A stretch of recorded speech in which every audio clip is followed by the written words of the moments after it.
Ladies and gentlemen, this is botswanapapi. This is the Football Power Hour. I welcome you warmly to today's show because it's a special one. You know, we used to do these special streams a while ago, and I'm actually having this guest come back again. He was here when we had 80-something subscribers.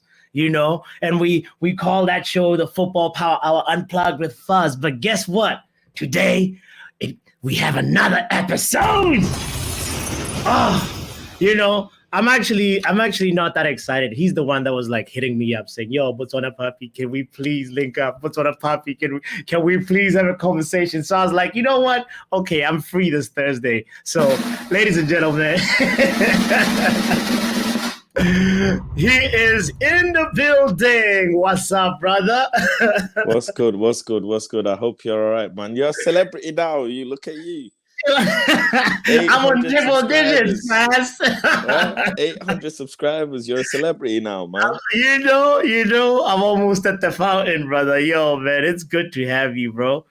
How are you? Tell me about you. How you doing, bro? I always say this. Look, I'm alive. Everything else is a bonus, isn't it? That's the most important thing. So yeah, international break. So we're catching a break. Yes. And yeah, that's all it is really. Just relaxing, cooling. What does Faz do when he's cooling on international break? You know.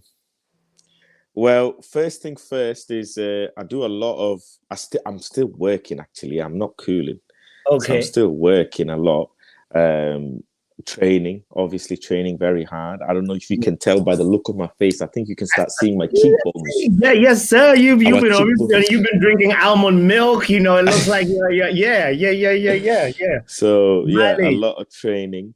Yes, and actually consuming a lot of content, because you don't get to consume a lot of content when you're actually making the content. So consuming a lot of content, soaking up knowledge. Yeah, that's pretty much it.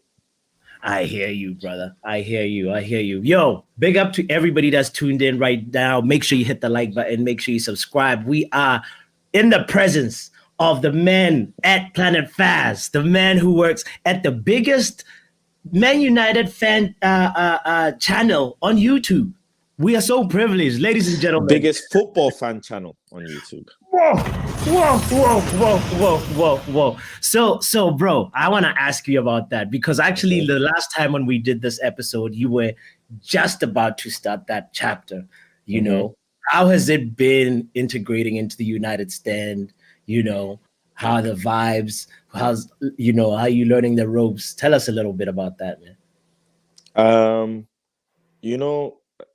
What can I say? I mean, the family, United Stand family, have been so generous. They've been so kind, and I think it's been amazing. It's been really, really amazing. It's been a great change to the life, great change to everything. Some of which I expected, some of which I planned, as you know, some of which I didn't. But yeah, it's a turn of events. How 2 years ago I was in one side and doing one thing, and 2 years later I'm now here doing something else. But it's a great platform run by great people, very, very highly misunderstood, and it's the story of my life as well. Why do you think that it's misunderstood and you're misunderstood? Yeah, because I don't know how to say things without people thinking I'm being big-headed, but just being honest, you know, the wind is the strongest at the top. Okay. Let me drop a little truth bomb. That one it flew over my head for a second. It's like, okay, the wind is. Say that again. The wind is the strongest at the top. Okay. All right. Yeah. All right. And that's why people are so always on to that. You know, whatever they can see. And listen, it's very honest, isn't it? A lot of people will be jealous. They'll think, why is it them not getting the opportunity? But hey ho, life ain't fair, baby. That's how it is, right? Life ain't fair, you know. who's helped you like survive the strong wind and helped you integrate the most at the United stand? I'm curious because there's like, I'm a big fan of the channel. So like there's like, I'm curious who you would say. Yeah. I think I call him Gaffer. Obviously, he's Mark. That's what I call him. I don't call him by Mark or anything. But the Gaffer has been exceptional. And the other person as well is Ryan, who's the producer. Fantastic guy who's helped me. And then Matt as well. But Ryan and Mark most definitely helped me really, settle in and showed me a lot of love and a lot of scary love. Like I was like, why are you giving me so much love? Hold on a second. But they're genuinely nice people, and I've learned to accept that there are people out there who want to give you genuine love and care and want to support you. And because supporting you doesn't mean you're going to take from them. You're only going to add to the team. So I think them two have really helped me. For content creators out there, bro, actually, they might appreciate this. I want to get your perspective because, like, I listen to a lot of Mark Goldbridge, and I'm inspired by his work ethic more than anything. It's the thing that whether you agree with his opinion, his or not, work ethic. I'll be honest. I think that man has a special breakfast or something. He must have. This guy is on a different planet when it comes to work ethic.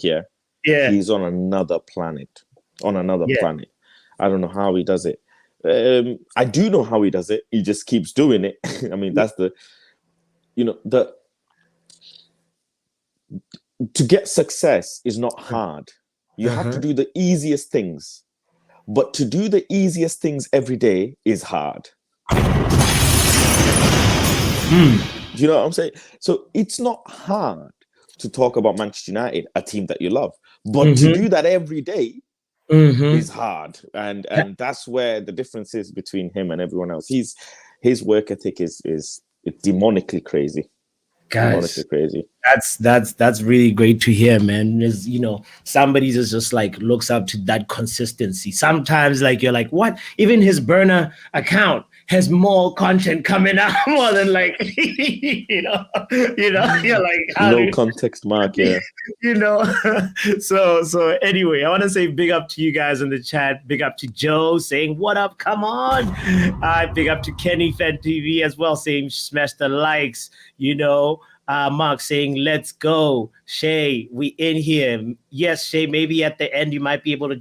Shay supports Arsenal. Maybe you can ask Faz one question real quick.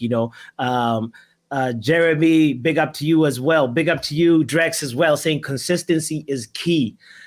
Let's talk about something that's been consistently inconsistent. The club that we love, bro. The club that we love. Let's look at it a little bit and say right now we're what, like it's about 30% of the season done or so, about if my math is mathing. So how do you review our progress so far? Before you answer that, guys, take a second, smash the like button. It's Planet Faz in the building. Let's go. Football Power Hour.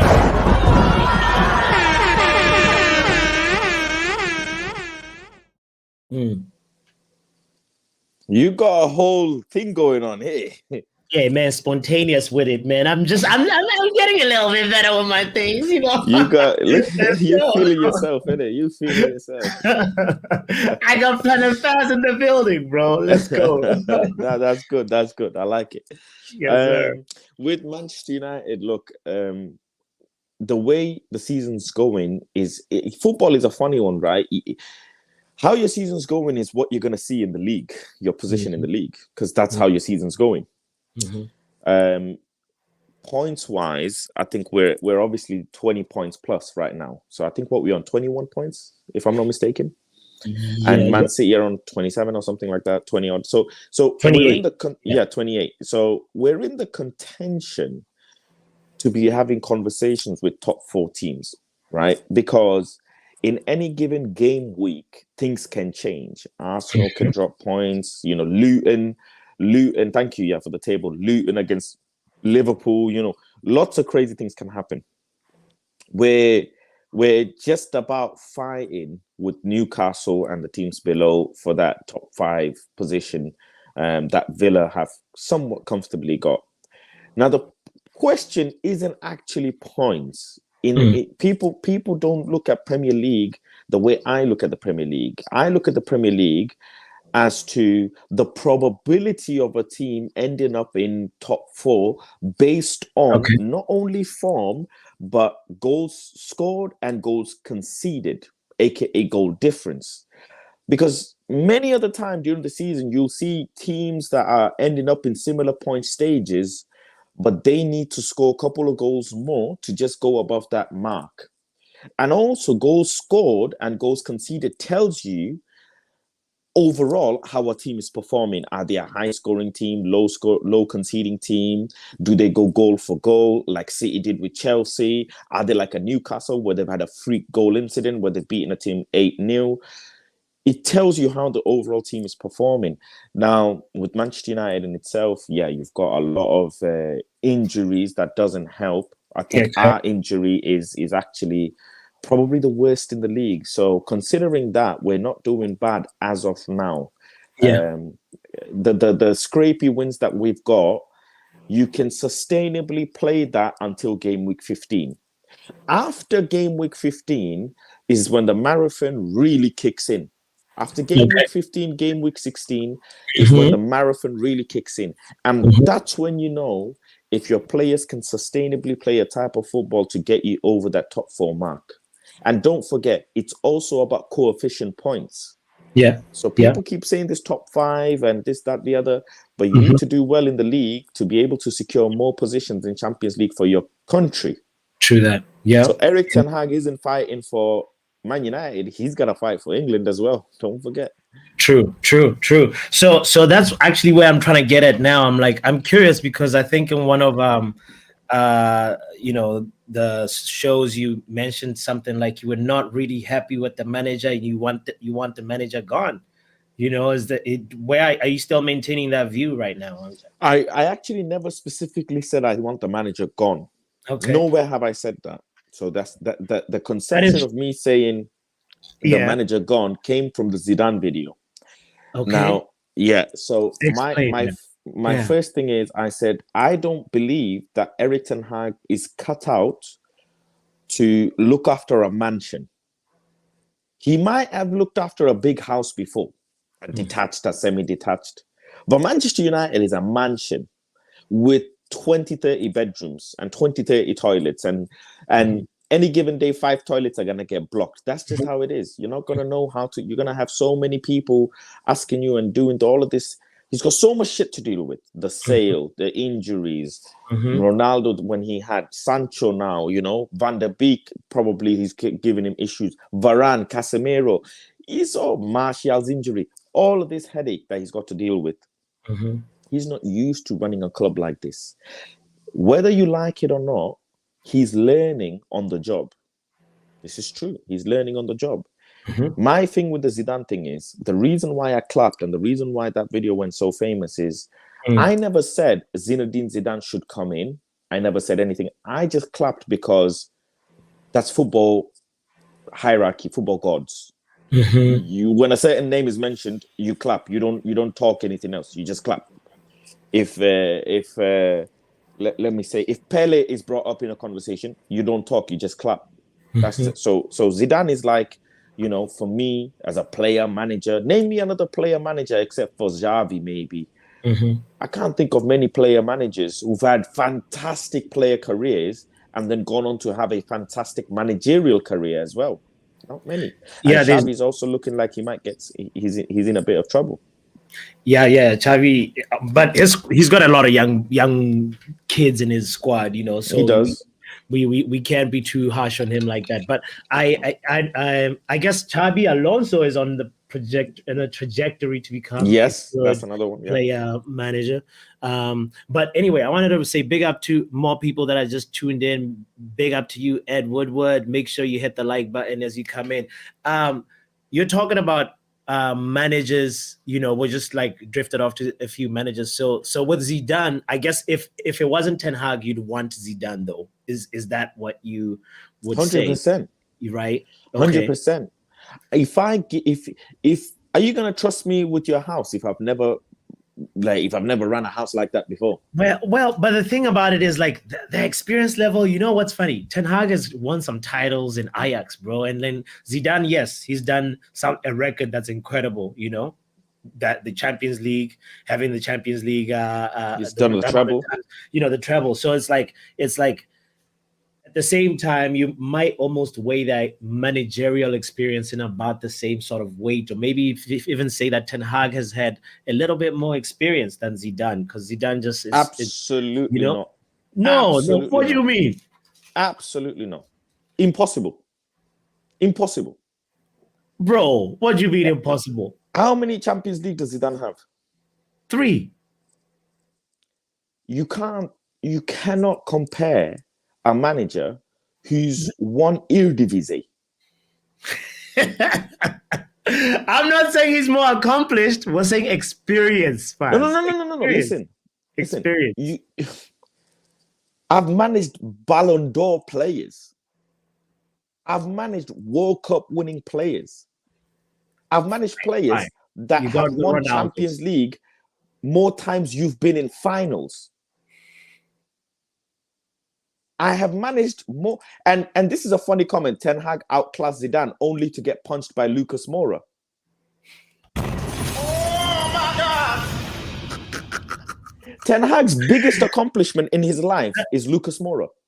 Where is Lucas Moura now? What kind of player is Lucas Moura? He had a 2-goal lead as well. But also, it's like we gotta look at the Zidane had a very, very working like system, like players that had already been. I like that question. Class, listen. I like that, and you know why it tells me Zidane is a top manager? Because guess who Pochettino had as well in his team in PSG? He had big hitters in his front line, couldn't do anything in Champions League. Were PSG not favorite to win go to the final of the Champions League? Okay. With Pochettino. I hear you. But it didn't work out. And hey ho, long behold, Pochettino won the League and people said, well, it's the League isn't it?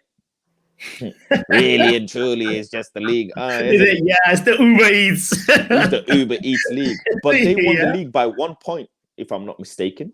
It was a squeaky and listen, I can't sit here and say, well, you said this, you said that, because obviously I speak, so many thousands of people consume my content. But I notice tides, right? You notice the tide to be able to say how hard the wave is going to be. And I tell you why I have bones to pick with this manager. I tell you why. Number one, you went out to get Frankie de Jong all summer. You didn't get him. And you had a similar profile of player, hear me out, a similar profile of player in your team that you let go, Jimmy Garner.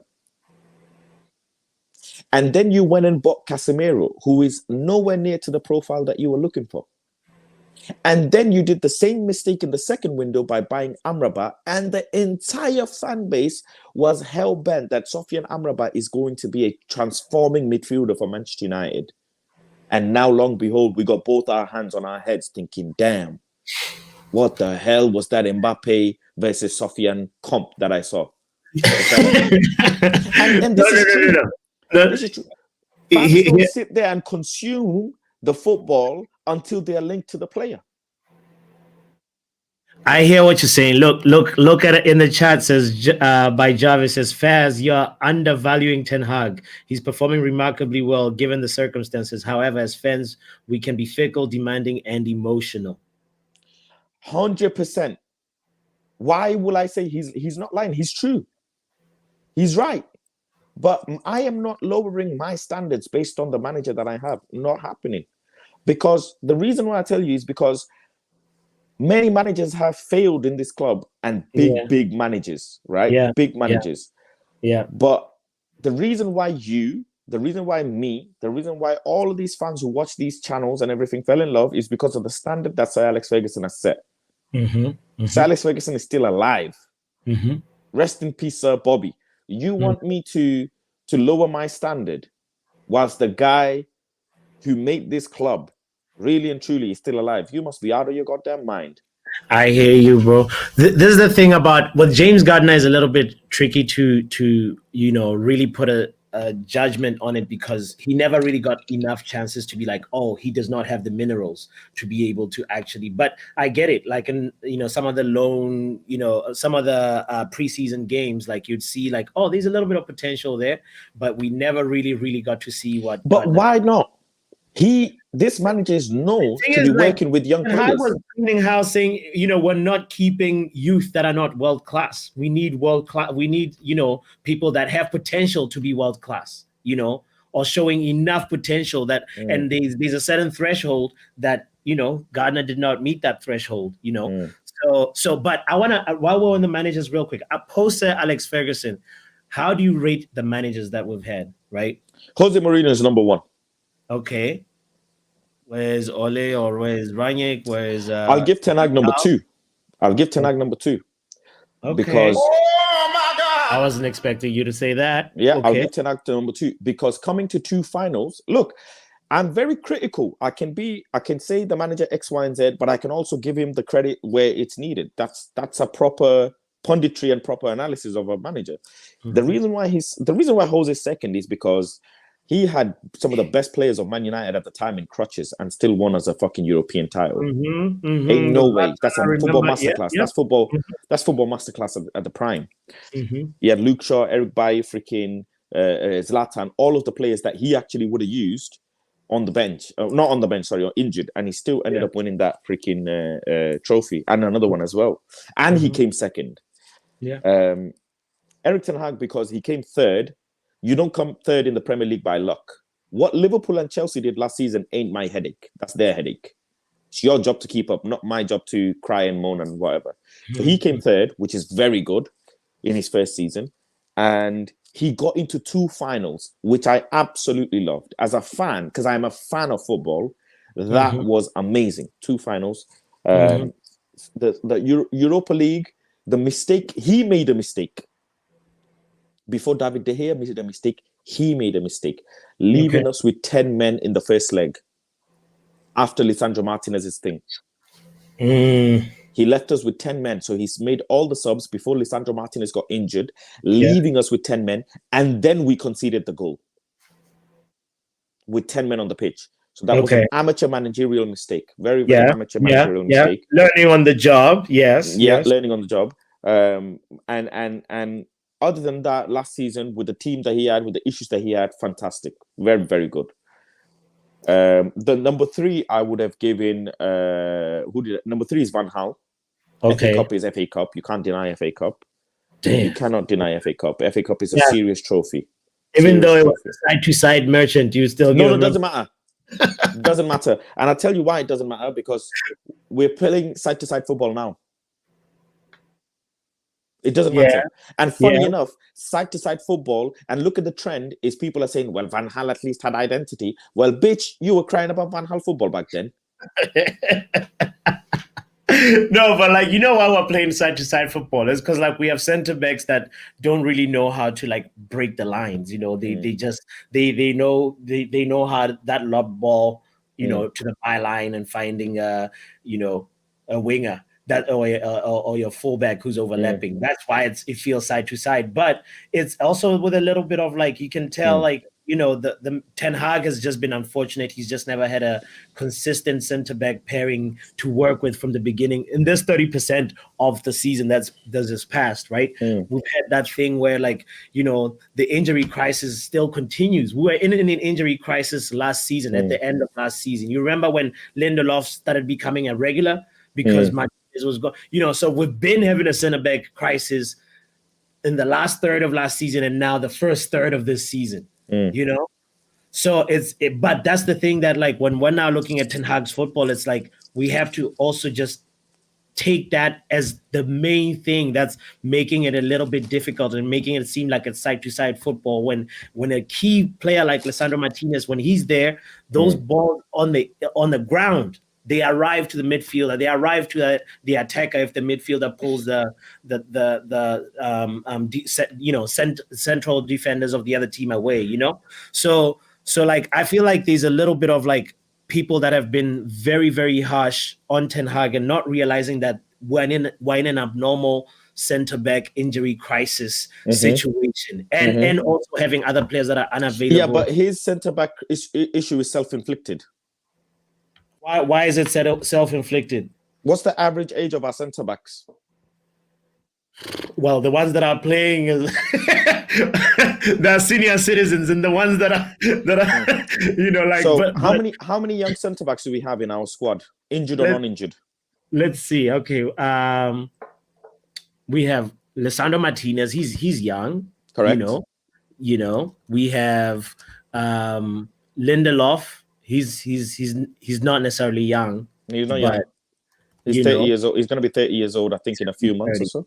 Okay, we have who else? Rafael Varane, who is also not. We have one centre back below the age of 28. Jeez. Okay. In our first team squad. Jeez. Yeah. Yeah. You're Eric Ten Hag. I'm Faz. Okay? But we wanted to Devo. Hold on. We wanted to Devo. No. Don't go anywhere. Okay. You're Eric Ten Hag. I'm Faz. So speak to me like you're Eric Ten Hag. Right, Eric? What's the average age of our centre-backs? Well, at this moment, 30, 28. Okay. What's your first signing in Manchester United last season? Tyrell Malacia. Was it? The first Tyrell Malacia was a swoop. The first one was Martinez and Anthony. Okay, yeah, it was Lisandro Martinez. Yeah. Casemiro was in there as well later on towards the end, but it was. But we got Malacia first. Was it Malacia first, and then Martinez and Anthony? Yeah. Okay. This season, then we had the Casemiro, and then Eriksen free signing. And then come this window, what was your free signing? Oh, first signing, sorry. Mason Mount. Okay. What position does Mason Mount play? He's a midfielder. Okay, midfielder. He plays in the midfield position. What's the average age of our midfielders? Oof, Casemiro is old. He's bringing it up there. Oh, man. Don't count Amrabat. Because Amrabat was why are we not counting Amrabat? Because Amrabat was done later. So on the day before we signed Mason Mount, what was the average age of your midfielders? Now think of Hannibal. Think of Kobe. Yeah. Think of Dan Gore, because Dan Gore has been in the first team. Yeah. So it's actually think of Bruno. Yeah. Think of Donny van der Beek. Right? Yeah. And then you got Casemiro. Think of Scott McTominay. That's not how you do average, Connor. It's 18 to 30. That's not how you do average. Average is one number. So it's safe to say, right? It's safe to say that we have some players that are still about to hit their prime or in and around their prime years, right? Yeah. Right? Okay. In the centre-back position, the players that you have, except for one player, which is Lisandro Martinez, which other centre-backs can play similar to the type of football that you want to play without being heavily injury-prone? None, really. None. Okay. I can't. Yeah. At the start of the window, you are aware that Lisandro Martinez is injecting painkillers, right? Right. So is it safe to say that you needed to identify a centre back first before don't act like Ten Hag has never wanted a centre back. Ten Hag has wanted even the King. So we Eric, know about that. Okay, Eric, you said you wanted a centre back, right? Yes. Okay.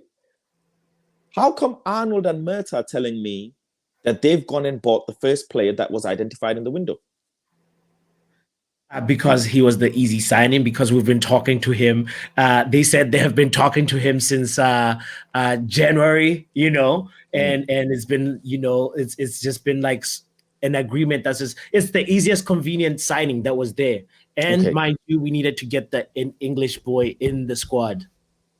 Why did you need an English boy in the squad? No, just give us a buffer because this is the beginning of the transfer window. We don't know how the transfer window is going to roll because we know we want to offload. They said they want to offload Scott McTominay to West Ham and so forth, you know.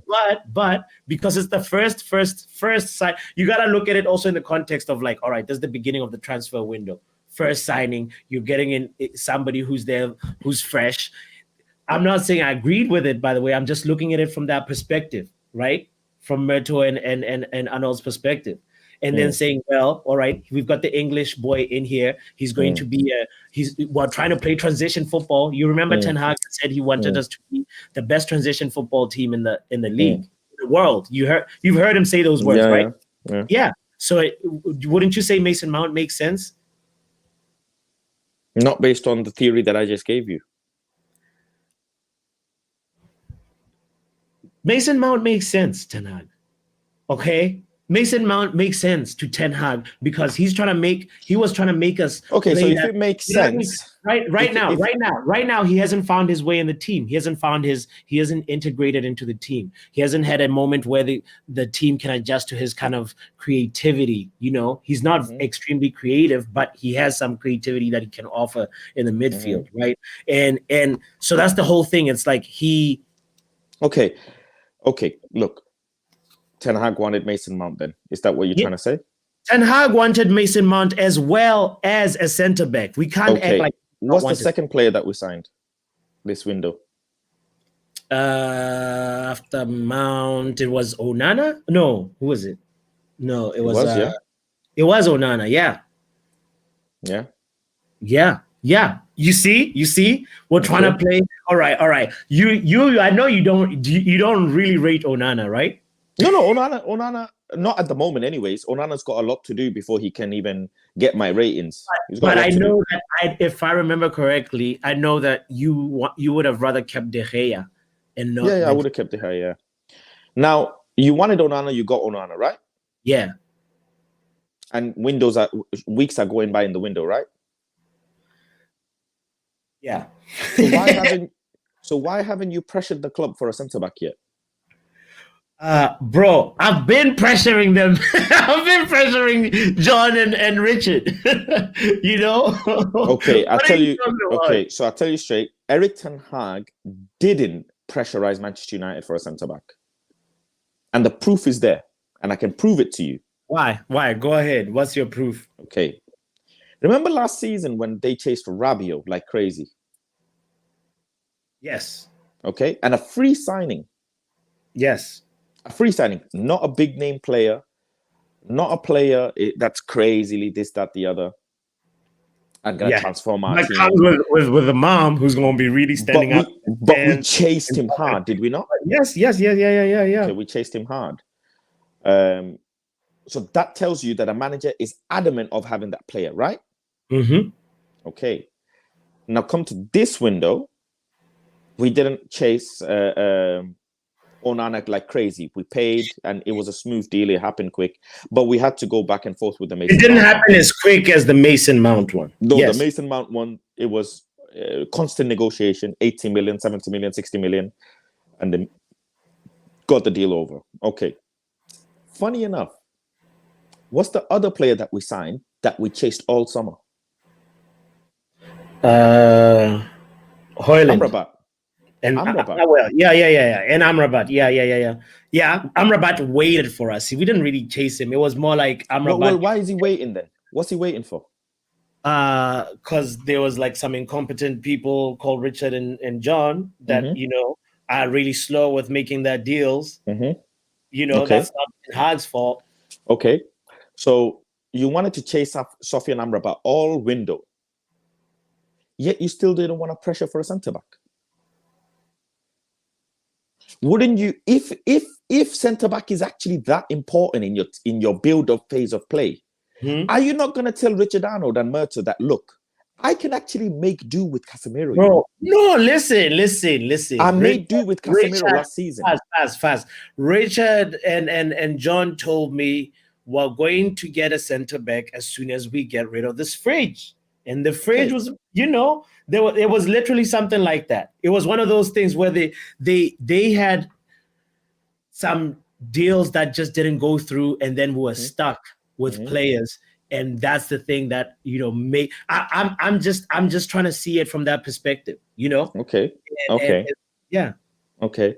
So you're saying that the reason why we didn't get a centre back isn't because of anything else other than Harry Maguire's money issue, right? Mm-hmm. Okay. And I'm gonna prove Not that the only reason. It's not the only reason, but it's the biggest reason. Okay. So throughout the window, you wanted Kim Min-jae. There was links with Vardiol. There was also what's his name, Todibo, right? Mm-hmm. Mm-hmm. Now you didn't pressure any of them, and people now think Murto and Arnold are incompetent, but they're actually not incompetent. It's the bias that people have because shit's hit the fan, and they need someone to crucify. And they don't want to hold the manager accountable for many things. So the next person to crucify is Arnold and Murto. But Arnold and Murto have been doing everything that they've been instructed by Erik ten Hag. Point blank, period. Every player that Manchester United have signed was identified or has some sort of links with Erik ten Hag. And Arnold and Murto, whether they signed the player for more money or not, they got the player anyways. Now, imagine if Murto and Arnold turned around and said, we don't want to give you Martinez and Anthony because they're overpriced. You all would have been sat here crying anyways. Imagine if they turned around and said, we don't want to give you Andre Onana because David De Gea is a legend of the club and we're going to keep him because David De Gea wanted to lower his wages anyways. And we're going to save 55 million. Yeah, man. Okay, hold on. We're not going to spend 75 million on Rasmus Højlund because Rasmus Højlund is so expensive considering he's only been a professional footballer for a year and a half. We don't believe that's a sustainable investment. We're not going to pay 75 million euros for him. What are you going to do then? I mean, I don't know. Listen, they pick and choose when they want to crucify someone. They pick and choose. Okay. So you're saying, sometimes the fan base decides to have an agenda, and then sometimes it's like, all that's right. Because the whole fan base are now saying, oh, I didn't want Anthony anyways, Anthony this and Martinez and whatever. But at the time, just like this window, everybody wanted Sofian Amrabat. And everybody said, let Mason Mount come in and see what he does. Let Andre Onana come in and see what he does. None of the signings he's made are showing you anything better. Erik ten Hag, except for Andre Onana, is using players from last season to play the football that he needs to play to get wins. He's not even playing the football that he's supposed to play.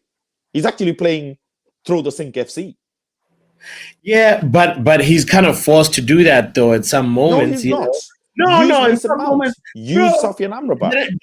Mason Mount had an injury. What about before injury? That affected his integration. What about before injury? Because this is how integration works. It's not like you always get your chance when you're fit. Okay, what about before injury? Say what? What about before injury? What about before the injury? He had to sit and wait his turn. It's just a system Anthony of didn't have to sit and wait. But Casemiro did. 3 games? 4 games, was it? How many games have we played so far?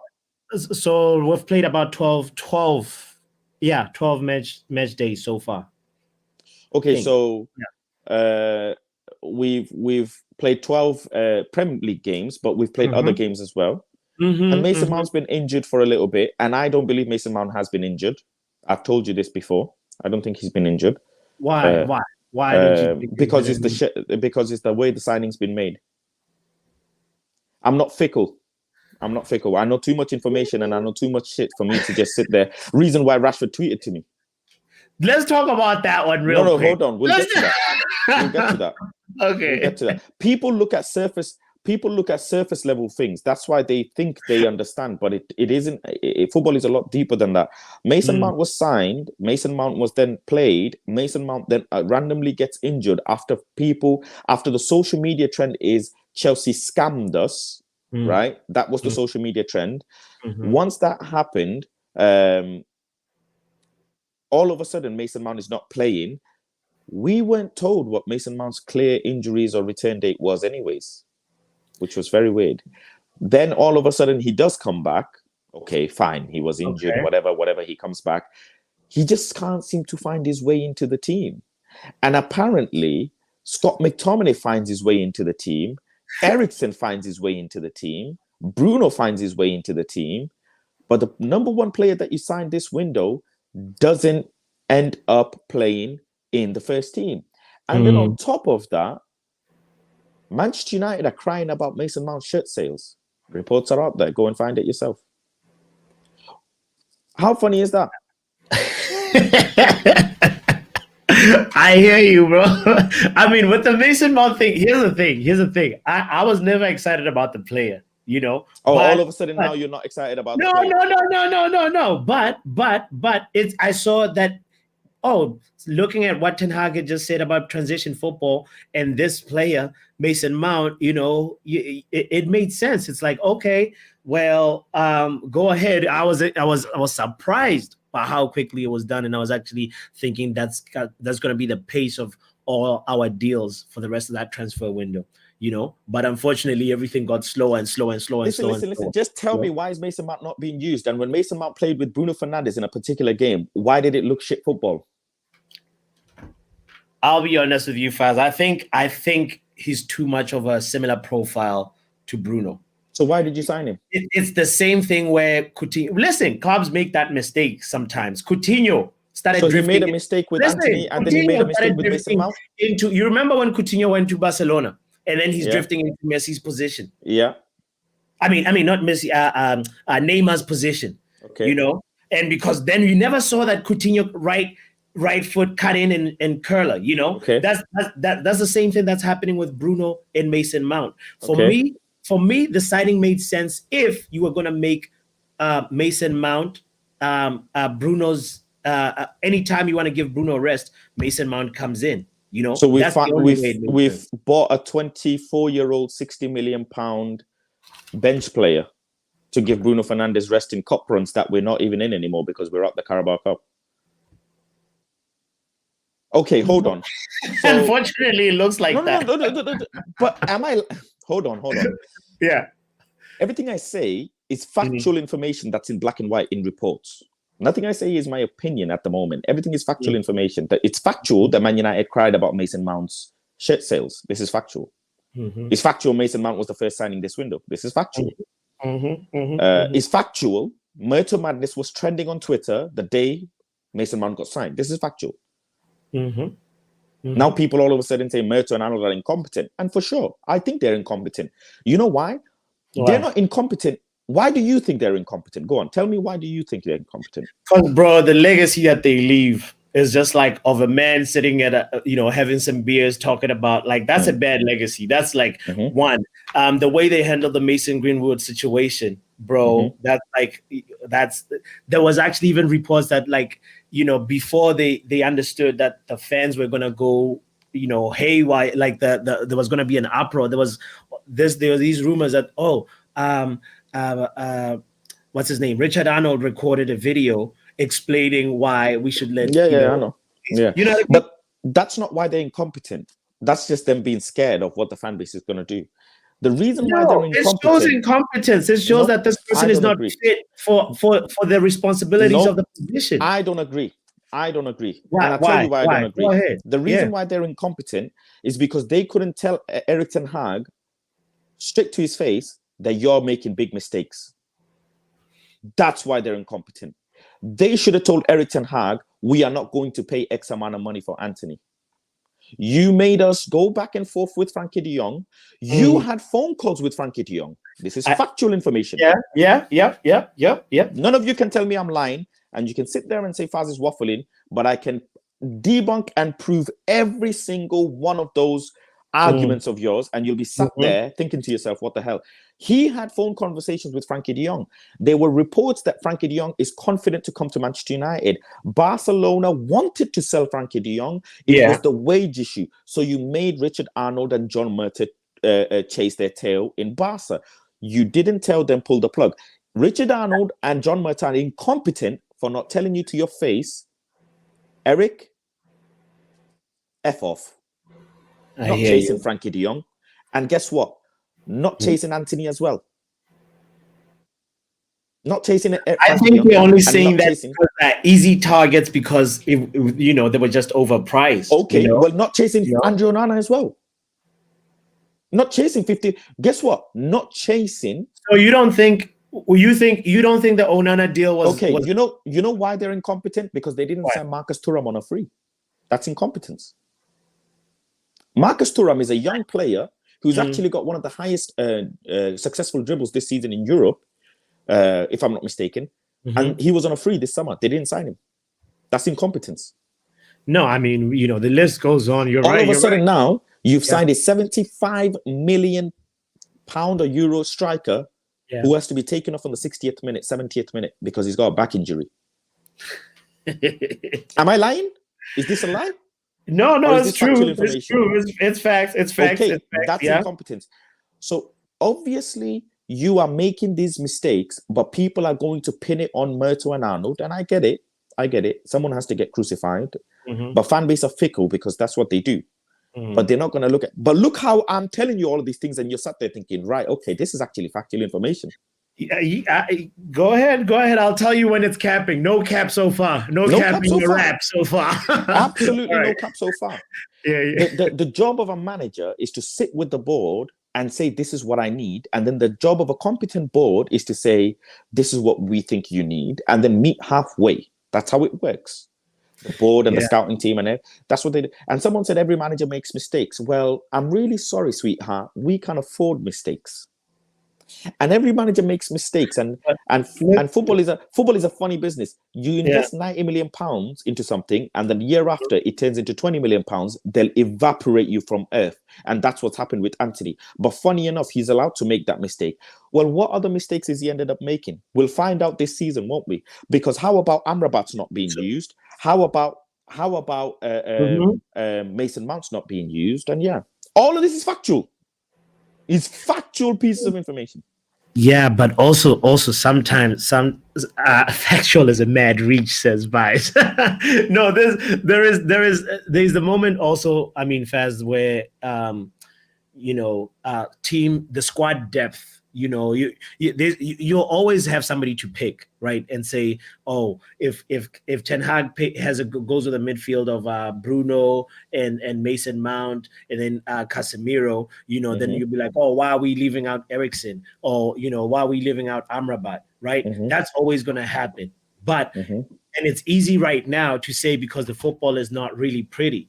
But at the same time, right now, I just feel like you're just kind of being a little bit too harsh when say Pep Guardiola doesn't get the same kind of scrutiny, if he benches, say, Phil Foden, or if he benches Jack Grealish for Jeremy Doku, So it's a little bit like on your part, I feel like you're being a little bit too harsh, on Eric right now about the way he's using his players, because that's how we got into this vortex. You said he's overusing, overplaying, and having favorites.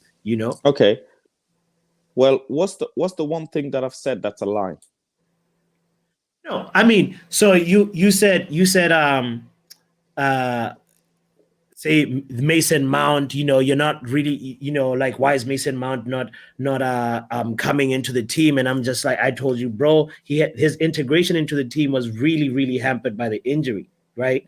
And then, but like, you're a little bit dismissive of it, and just say no. Okay, his injury's been hampered by his integration has been hampered by the injury. Okay, how many games has it been since he's come back? Well, how many games has he played, or how many games is it? Okay, since he's come back, I don't know. I'm saying maybe like 5. I'm just guessing because I don't know exactly when he came back. Okay, I'll find out for you. Jarvis says, I've noticed that sometimes facts are left out in your arguments, Paz, which might unintentionally create a... Okay, so it has been...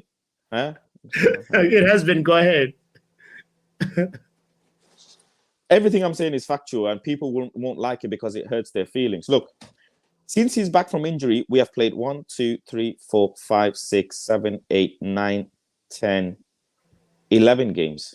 Okay. Since he's back. Okay. And he's only been injured for 1, 2, 3, 4, 5 games. That's all. Okay. But yeah, it's like Connor said, you were just saying like, oh, putting it as if those 5 games, right? Then when you come back from injury, there is the moment where you have to kind of also, get back to fitness, in training. So you're not like, taking that into consideration as well. It's like, you know what I mean? Firstly, I said I think he's not injured. My belief is he's not injured because I don't like the chronological events that have happened since his signing. No. His signing never made sense anyways to me because Erik ten Hag actually wanted Xavi Simons. And it makes sense why you give Mason Mount the number 7 as well, poster boy. No. Did we just lose you? Oh, you back. Yeah, the other things still don't make sense. Okay, Amrabat won. He played left back, right? Mm-hmm. He could have played Lindelof. Why did he play Amrabat left back? I mean, that's a Ten Hag question. Why he played Amrabat at left back? I mean, I think there was also a game where we saw Lindelof making a mistake as well, and then it's one of those things where he's like trying to fill in a position with players that are not naturally, playing that. Like left back hasn't been like Lindelof's position ever since this season, bro. He's always been just like, yeah, your internet is acting like it should be back now. Okay, you're back. Yeah. Yeah. So I was just saying with Lindelof, like him on left back, we haven't really heard of it until this season. It's a new position for Lindelof, So playing him right back, play Dalot left back. Yeah, but with him playing him on left back, with him playing Amrabat on left back, I think he was more trying to do something about Amrabat being better at playing in the middle and like coming inside from the left back position, And let's be honest, he did make a mistake that was costly. Remember that game? Amrabat cost us a goal in Galatasaray game. In Galatasaray, exactly, where he just got sucked in from a throw-in, right? Yeah. And then he was onside as well for one of the goals when he should have kept the player offside. So, but why is that happening? That's a consequence of like. No, just tell me why are you playing Amrabat left back when you bought him? That's a consequence of. Listen. We've already known like Luke Shaw and Malacia have been injured, and then the emergency stopgap signing that we made, Reguilon, he hasn't been always 100% available all the time. So that's why you go ahead and try out a new player. No, you don't. Lindelof is there. Lindelof is on the bench. Okay. Right. Okay. You're crucifying him. Hold on. Listen. Have you played Lindelof? Have you played Lindelof work out? Go ahead. Have you played Lindelof left back this season? Yeah. Has it worked? Yeah. So why did you start Amrabat in left back in his first games of his Man United career? When Lindelof was in the bench. Because I had a tactical plan that did not work. I had a tactical plan until that moment that you can crucify and say, "Oh, Amrabat just got sucked in position." Do you know how difficult it is to play fullback fast? You've been playing football during the listen. You've been playing football during the break, right? During the international break. Mm-hmm. That's what you're gonna do later on today, right? Mm-hmm. Right? What position are you playing? I play CDM. Okay. CDM is also another difficult position, but I want to just say, when you're playing left back, right, and you're not a natural left back, and maybe you're more a natural CDM, there'll be moments where you actually look so comfortable, but then it just takes that just one moment where you don't read the situation well, because CDMs usually, you have to judge you have the whole pitch, right? You have the whole pitch at you. You're usually in a central position, but then when you're left back, your mistake is crucified just by your starting. If your starting position is wrong, you're pretty much giving the other team a goal. You get what I'm saying?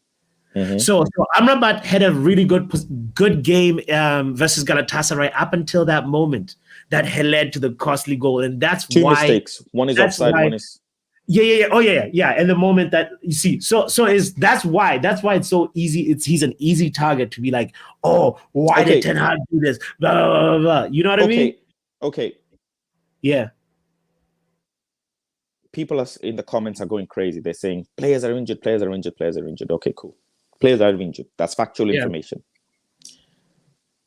His first proper game for Manchester United was against Crystal Palace, Sofian Amrabat, where we won 3-0. Correct? Yes. That's his first game. He played left back. Good game, good win, no problem. Okay? That's that game done. Let's go to his next game. His next game after that was a full 90 game that he played full 90 minutes against Crystal Palace, where we lost 1-0. Okay? Now this is where you start asking questions. Why did we lose 1-0? What went wrong? What could have been different? Who was in our bench?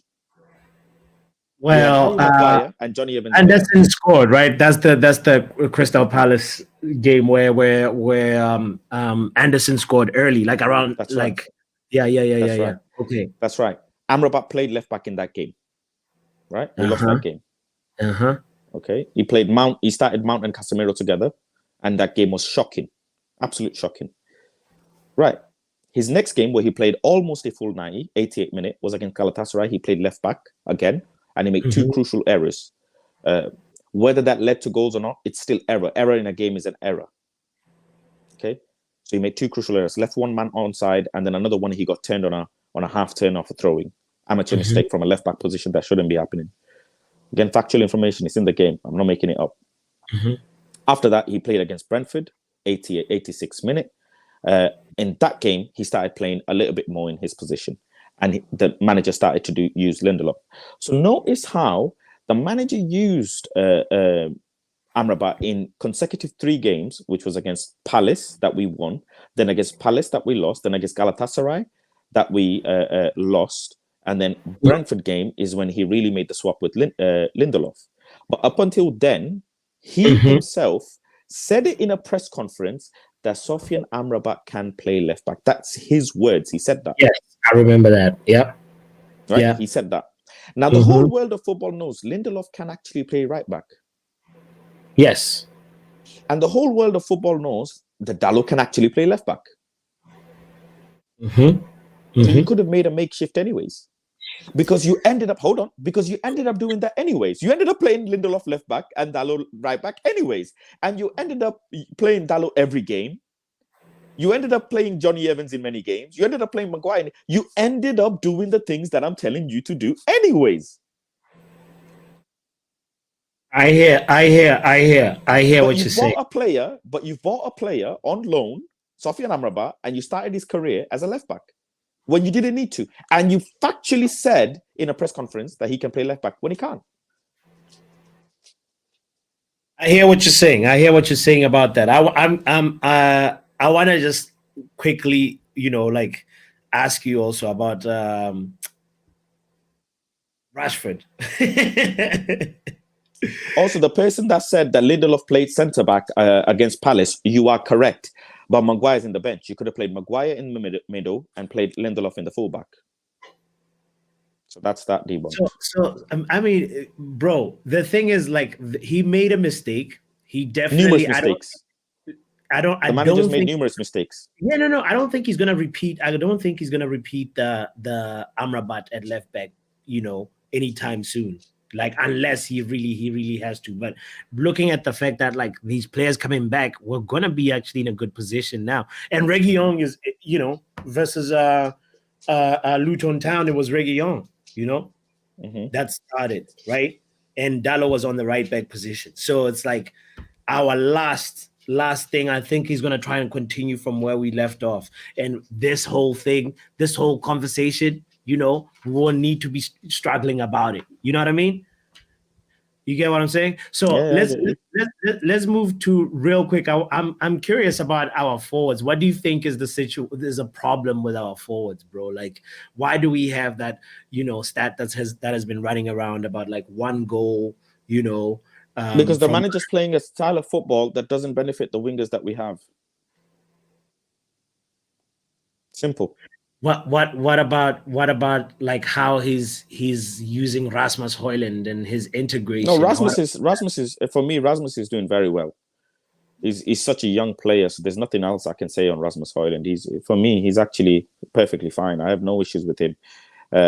My more issue is with how he's asking the wingers to play, considering the wingers can't actually play like that. He can't. You're asking Marcus Rashford to hold the ball too much when you should be playing counter-attacking football with Bruno Fernandes and Marcus Rashford in the team. That's where they flourish. Bruno Fernandes and Marcus Rashford are world-class players when it comes to counter-attacking football. They're unstoppable. Yet you're asking them to play in a 3-1-6 system where they have to pass the ball in intricate areas of the pitch, in tight areas that they're not good at doing. Bruno Fernandes has never been able to sustain pressure from players. They can't do that. Lil Yo-Yo disagrees with you, saying that the wingers have had several shots on goal, but they've been missing sitters. Listen, the fact that they miss chances, the fact that chances are missed is a good and bad thing. It's a good thing because it's a bad thing because you're missing the chance. It's a good thing because you're creating the chance, right? So we're still creating chances. That's a good thing. But the issue is wingers getting through on goal in a 3-1-6 system. It just doesn't feel right. It's supposed to be the striker who feeds off that system. The whole point of having a 3-1-6 system is to make sure the ball ends up being in the striker's head, feet, knee, whatever, and he gets the goals. The wingers are supposed to play the ball in a cutback system where they take the ball down the byline and cut it back for anyone in the box to score, whether it be striker or the midfielder, right? The winger's job is to actually create in that system. In that system, the winger's job is to specifically cross the ball hard. But they fail to do that because we don't have wingers that can do that. And this mythical thing about Facundo Pellistri can do that, you don't know. The sample size is not big enough, not for the Premier League. He's had good moments, which is really good. And he's a good player. He's got loads of talent, but it's not big enough for you to say, let's trust him. Now, it might be getting to a point where the manager has to turn around. Facundo hasn't been given enough chances. I don't, No, and I was just going to say, it might get to a point where the manager has to have no other option but to give him more opportunity because the other wingers are not creating at all or not ample enough. Like Anthony's now on the bench. So it's a hierarchy system in football as well. Don't forget, you can't just give a young boy a chance anyhow. You can't. You've got big players to manage and big players to coach. Yeah, it's a little bit weird because like this young boy was given a chance to face Alphonso Davies and he did really, really well. You know, like when we're playing Bayern and I smashed the like for you. But continue, anyways. Continue. Yeah. So it was one of those things where it's like, how are you gonna get a player to, you know, anytime you give him a sniff, it's like with the really, really big tests. When we played a team like Luton Town, why was Facundo Pellistri not starting? It's like now it's like, all right, we've got now Anthony. That's like right now it's Marcus Rashford's position, right, the right wing. At least that's how it's been progressing the last like two games or so. So, and I think he's going to continue with that. And then now after Marcus Rashford drops form, probably Anthony is next, and then Pellistri is third again. You know, and by the way, Diallo is coming back soon as well. You know, and he's going to be also in contention for that spot. So, look, again, people are very fickle. They're not understanding the level of knowledge that I'm dealing with. Who's more likely to listen to an instruction, Rashford or Garnacho? Garnacho. Didn't take you long to answer that, did it? Nah. So if a winger is running into players and not passing when the pass is on, who does that remind you of? Who does that remind you of? I prefer not to speak. No, don't go in. Who does that remind you of? Please, come on. Exactly, Kenny. I don't want nobody to tweet me. Okay, yeah, no, but go ahead. Who reminds you? So you said the player that's likely to listen to an instruction more than the other player is Garnacho, and the player that runs into players when there's a pass on is Rashford. Yet the manager, how many games did it take before Marcus Rashford was starting to get subbed off? Too many early games. Stages, right? Almost. Why? Because he had credit from last season. And there you go. It's simply that, and he knows that, like, it's one of those things where it's you just give Rashford that chance and he gets it, then it will become. You remember the moment when he scored versus Alisson? That became the birth of this celebration. When that was the last, that was the turning point, and Ten Hag has been looking for it, and he's even said it in the press conferences. He's like, the only way to give him form is to play him. That's what he said about Rashford. And that's his own words. That's his own words, That's his own words. And I promise you, he probably didn't want to play Garnacho as much as he was forced to play Garnacho. He said who did we start the season with on the left? The very, very first game. Against Wolves. Yes. Our first game in the league, you mean? Our first game in the league. Against Wolves. Everybody was fit. We won 1-0. It's the Onana. Garnacho started. Exactly. But Rashford played in the middle. And that's another theory of mine as well. That's another one as well. Is why isn't he not using Rashford in the middle more?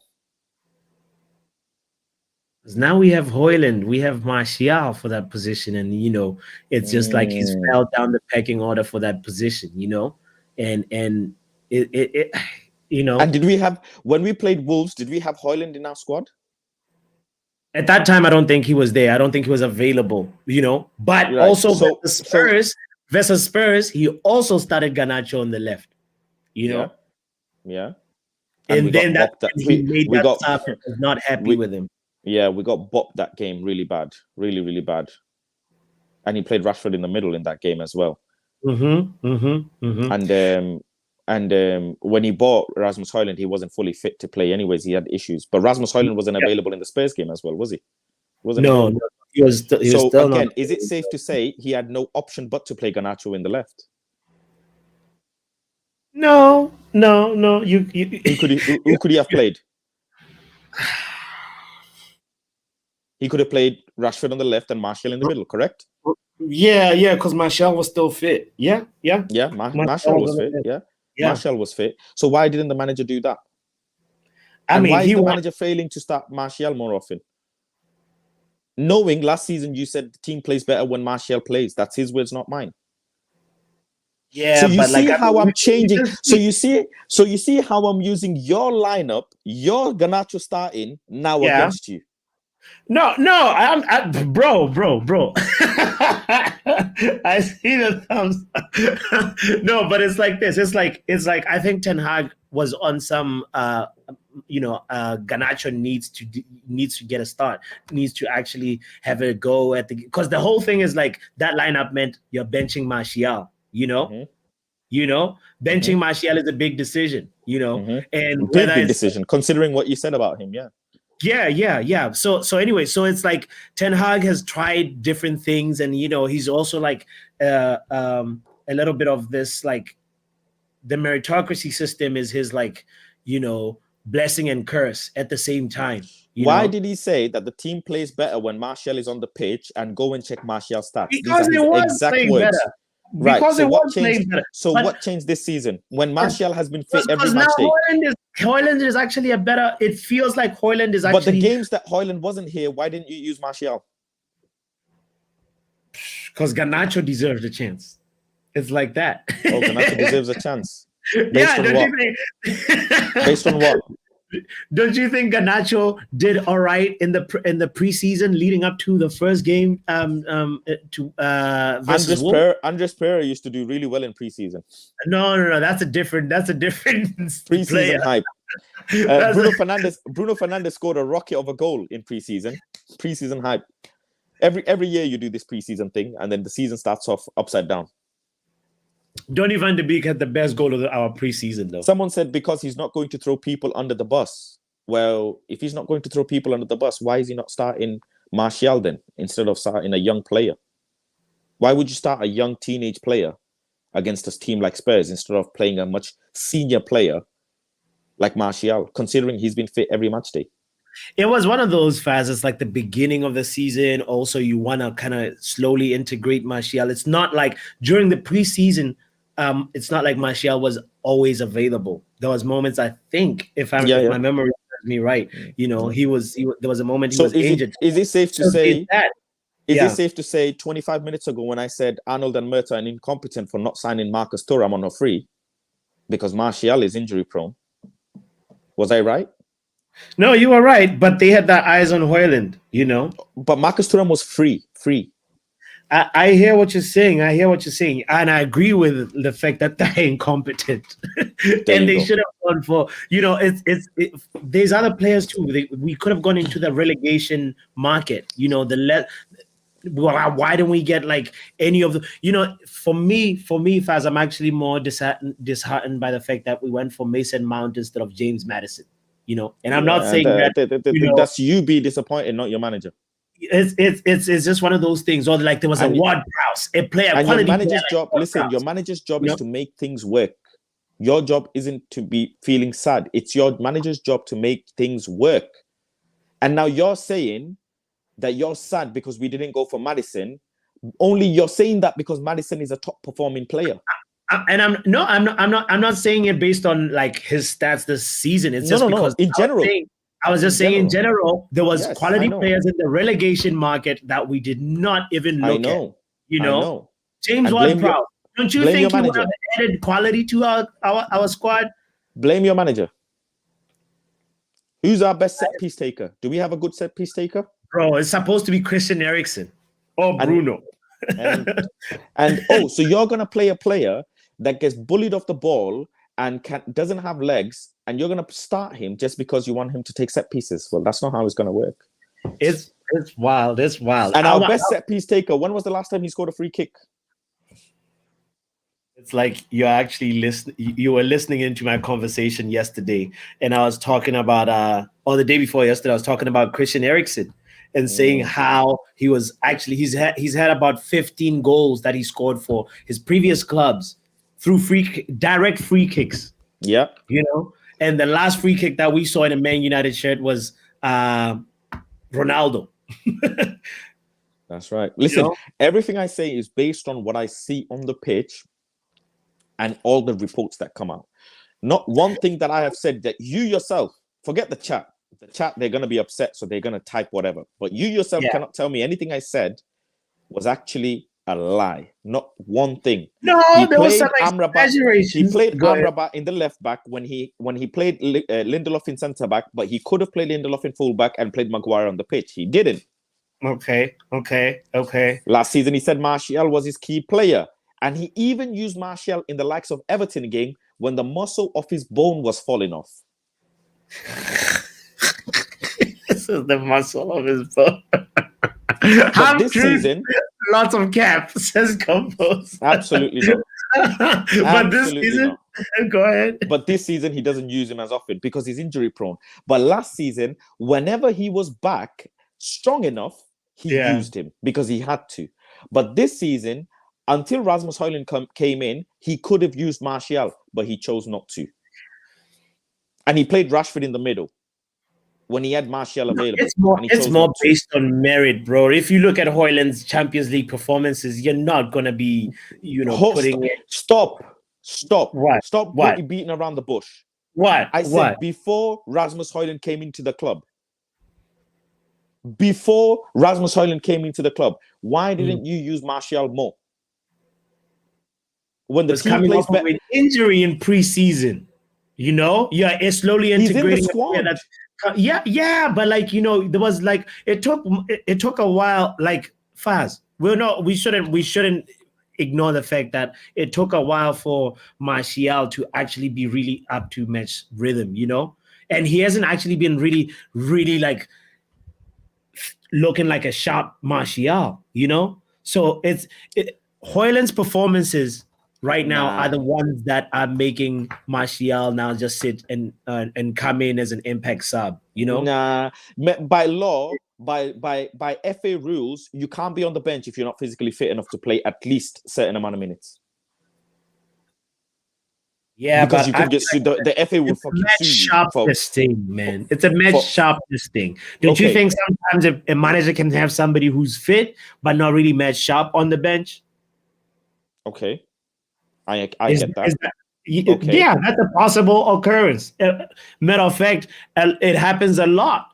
Okay, but ain't it funny how this season, until the game that Martial started a couple games ago, something, Martial play, until then, the games that we have been playing, majority of the time, when Martial comes on the pitch, the team starts playing better. And I want Martial out, by the way. You know that more than anyone. I actually want Martial out. But like I say, I'm very critical of what I see. As a pundit, that's what you do. The team play generally better when Martial is on the pitch. The ball stays higher up on the pitch for longer periods of the time. And it helps the wingers a lot more. So why not use Martial more at the start of the season? Why do you start the game with Rashford in the middle and Garnacho on the left? And it's not merit. Garnacho has years of football ahead of him. Years. Donkey years of football ahead of him. But you start off the kid on the left and you have a natural number 9 who is fit enough to be in your squad, and you decide not to start him and use him. Guess what? Play him for 45 minutes and then take him off. Funny enough, you do that now, don't you? Funny enough, you do that now, don't you? Is that a lie? Am I lying? Bro, I mean, it's very difficult to judge this first third of the season. Let's just give it context and say not. It's difficult for Eric Ten Hag. This is why this is why it's difficult for us, right? How many international breaks so far? Third one, I think. Yeah. Second or third. Yeah. Second or third. Because I think the Sancho thing happened on the first one, and then so it's a very difficult it's not really the right time to really have you have an obscured evaluation of the season when you're just looking at this first third. The real part that's important is this next part. 100%. No. The season doesn't listen. The season, I gave him until game week 15 and 16. Before I make my decision on what I want to do with the manager. Said 16. I remember. I tweeted it out there. But I am not an idiot and I'm not a fool. Especially me. You know me personally. I'm in and around a lot of the players. I'm in and around. I have conversations with England defensive coaches on goals. I go through goals with wingers. I go through goals. I go through shit with agents. And when I understand everything that's going on, I said, game week 15 and 16. By game week 15 and 16, we will know if we're at the Champions League group stage. We will know if we went forward in the Carabao Cup, which we're not now. And by game week 15 and 16, we would know the trajectory at which, not how Man United are doing, but hear this now. There are other teams that we have to beat to get into top 4. How the other teams are doing. Now, it's a positive for Eric Ten Hag. It's a positive for Eric Ten Hag that Tottenham have had some injuries, which is very sad. Never celebrate injuries, but it's a positive for Eric because Spurs are going to go on a decline. Newcastle are struggling with 2 games a week with Europe, right? Brighton are struggling with Europe. So you understand all of that. But then Liverpool seemingly they're on an upward trajectory. Arsenal are holding out. City are holding out. So that 4th to the 7th position is going to be interesting. By game week 15, 16, you're going to start seeing the trajectory because teams are getting injuries now. And by then, teams will be out of Champions League as well. Don't forget, not just us. So you're going to start seeing how the teams are going to progress over the next course of the season. And then the real grind starts. So if he manages to get out of group stage, Man United cannot afford to be out of Champions League football, ladies and gentlemen. Go and do your research on your club. Before you do yappa yappa in YouTube comments, Manchester United cannot afford to be out of Champions League group stage. Just go and research why. It's not looking good. I mean, it's obvious it's the revenue. We need Champions League money, right? We need that. That's a big part of. Yeah, because it's 80 million on our books standard if you qualify for Champions League. That's 80 million pounds. And then comes the broadcasting money per stage of the group that you go past. Yeah. And yeah, we would be really, really, really screwed to not make it out. But do you think, what's your gut feeling? Someone said we've been out of. Someone said we've been out of it before, and that's true. We have been out of it before. Reason why we're in constant debt is because we're one of the clubs who spend the most money whilst being out of Champions League football. Have you thought of that? Do you know how much money Manchester United? Do you know how much money Manchester United spent in Europa League whilst being in Europa League? Name me another club that spent that amount of money whilst being in Europa League. That's not a sustainable club. The reason why I say Manchester United cannot afford is because we actually cannot afford it. We shouldn't be affording it. You shouldn't be. You should be in the Champions League so you can have that box standard 80 million plus the 100 million by the time you get to the final or the semi or whatever it is additional. So 20, 10, 15, whatever it is. We can't afford it because we've made a fucking 90 million pound error. We can't afford it because we still need to buy a centre back. We can't afford it because Sofian Amrabat is on loan, ladies and gentlemen. We can't afford it because Martial's on a free this window, if I'm not mistaken. Oof, finally. We can't afford it because Donny van der Beek is need to go. We can't afford it because Johnny Evans' muscle is falling off his leg. We can't afford it because Rafa Varane and Casemiro need to be sold. We can't afford to be out of fucking Champions League. This Sir Jim Ratcliffe piggy bank sugar daddy of yours, it's going to fucking run out anyways because my man is not going to give you the 40, 50, 60 million pound players like that. You lot are use your head. So you think it's actually not a good thing that Sir Jim is in here, like, you know? No, it's a good thing because we need bread. We're begging, so we need bread anyhow. Record revenue, but still in record debt. Man United can't afford to be out of Champions League at all. Players' wages. Players wouldn't want to. How botswanapapi. People used to say players wouldn't want to join Man United because we're not in Champions League football. Did they not say this? They did. But I mean, rightfully, Champions League football is like you're able to attract more like, you know what I mean? You're able to attract some lots of talent. It's a little bit of an extra draw. You know, it's a little bit of a when you're sitting down, you know, in a negotiation table and saying, "Oh, and we can also offer you Champions League football." You know, it's a little bit of important. It's important. You know, it's very important. So I get it. That's why one of the reasons why Mason Mount wanted to move here. Remember? True. But then there's other cases where other world-class talents are out there, you know, doing the thing and being, you know, courted to, like Chelsea. Enzo Fernandez is like, you could say he's a very, very top talent. Yeah. You know, he just went to Chelsea, no Champions League football. Caicedo. Ryan Look at that. Look at that. Mohamed Kudus. So Kudu. But listen, I've got to go anyways. Wrap up your final questions if you have, because final question is, bro, we have to talk about that. How were you caught up in the Marcus Rashford situation? Listen, when a person questions... this guy was tweeted. He caused something that we've never seen before, ladies and gentlemen. A Manchester United player. Taking the time to address somebody. We always have fans who talk and so forth, and this is something that was really, really historic. I want to know from your perspective, bro, how did it all like unravel?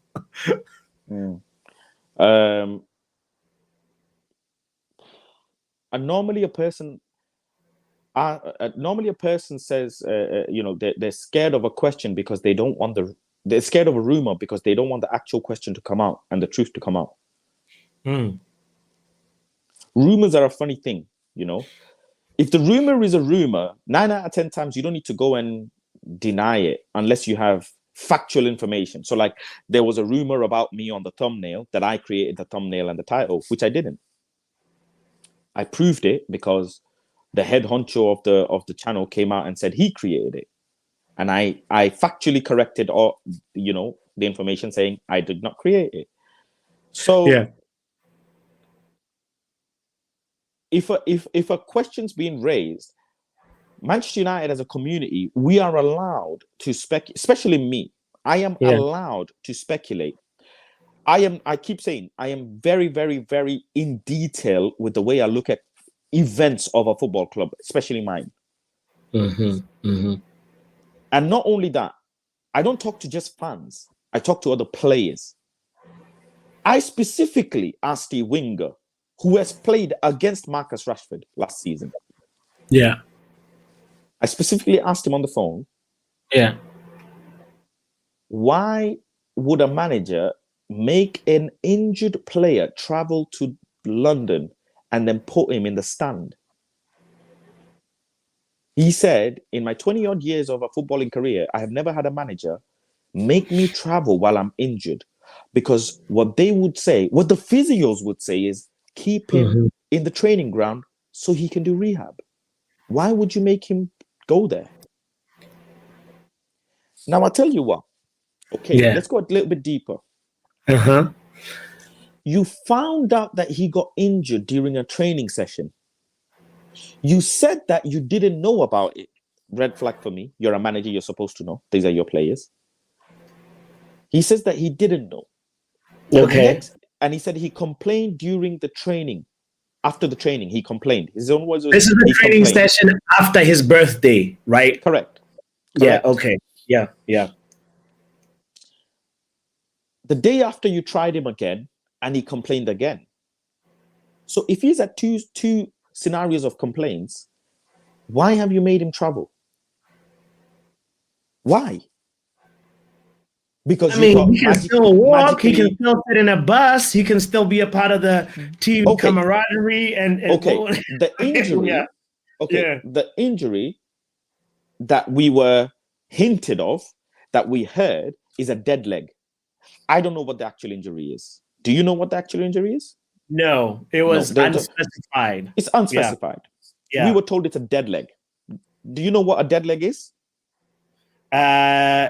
It's a figure of speech. Yeah. A dead leg is when you get kneed or elbowed or kicked in a large area of your thigh, where the big muscle is, or anywhere like that, and impact on the muscle is called dead leg. Okay. I didn't know that. I thought it was like, that's a dead, that. Yeah, it's a saying. In England, we use it a lot. Oh, I've got a dead leg. It's normally on your thigh, on your upper thigh, right? Where maybe, when you go in for a tackle and someone kneed you on your thigh, and that's sore pain. So it's a dead leg.